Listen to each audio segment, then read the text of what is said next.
গাজায় আর যুদ্ধে যাবেন না ইসরায়েলি সেনা।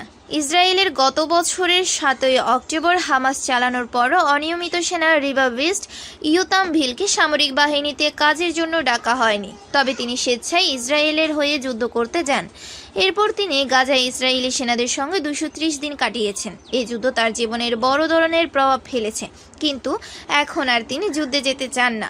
এবছরের গ্রীষ্মে গাজায় ইসরায়েলি সেনাদের সঙ্গে দ্বিতীয় দফায় কাজ করার পর ইয়োতাম সেখানে যেতে অস্বীকার করেছেন।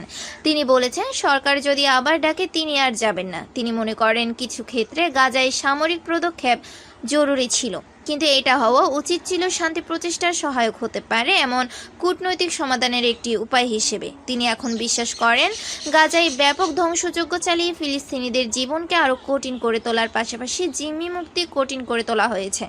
নেতানিয়াহু সরকার সেখানে শান্তি অর্জন করতে চায় না। 9 অক্টোবর ইয়োতাম সহ ইসরায়েলে 130 অনিয়মিত সেনা প্রধানমন্ত্রী বেনিয়ামিন নেতানিয়াহু ও প্রতিরক্ষা মন্ত্রী ইয়োভ গ্যালান্টের কাছে একটি খোলা চিঠি দিয়েছেন। ওই চিঠিতে তারা বলেছেন, গাজা যুদ্ধ শেষ করতে ও হামাসের হাতে জিম্মি 101 জনকে মুক্ত করতে চুক্তি সই না করলে তারা সরকারের হয়ে আর কোনো কাজ করবেন না। চিঠিতে আরও বলা হয়েছে, আমাদের অনেকের ক্ষেত্রে ইতোমধ্যে সীমারেখা পার হয়ে গেছে।